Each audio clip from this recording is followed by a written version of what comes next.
2:45 p.m. in South Florida, Sarasota, and I'm doing the worst thing anyone could be doing in Sarasota, Florida right now, which is filming a video with the hot sun beaming on my face, dripping in sweat, and that's just how it rolls down here. A few weeks ago, I met a man at Whole Foods and we had a really profound conversation. And one of the things that he said that stood out to me was that oftentimes the short road is the long road, and the long road is the short road. You gotta sit with that a second. I had to sit with it for a little bit too. The short road is the long road, and the long road is the short road. One of the things that's always bothered me about the month of December is that halfway into it, everyone's talking about January and the coming year, the new year ahead. And as far as I'm concerned, December hasn't even ended. Why are we talking about next year? Now, I'm not saying that setting intentions and orienting ourselves and getting clear on what we want isn't important, because it is important. But why do it in December when we can do it in January?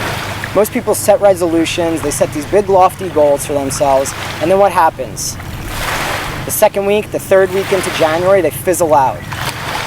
And so the approach that I've taken with this recap and review challenge that I've been running since December 1st is that let's use all of December to be present to the year that is still happening.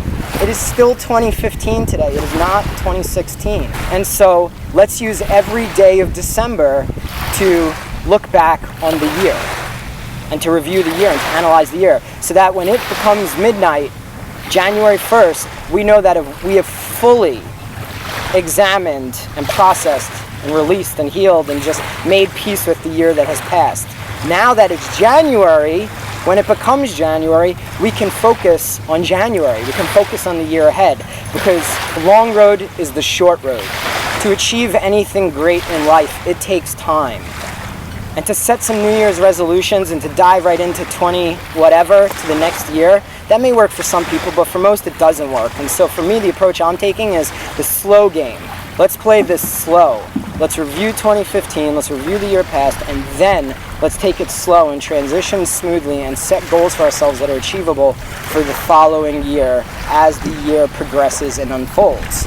With that, in the month of January, I'm going to be posting a question, continuing the challenge, but now we're going to be shifting out of reviewing and instead setting intentions and orienting ourselves for the year ahead and for what we want. And I'm going to be doing that by posting a question maybe every 2 or 3 days, a little bit less frequently, but still frequent enough to continue the engagement. I'd love to have you be a part of it and play the slow game with me. We're going to do it in the Facebook group. There's a link in the description or a link in the text above, and I'd love to have your voice as a part of our community.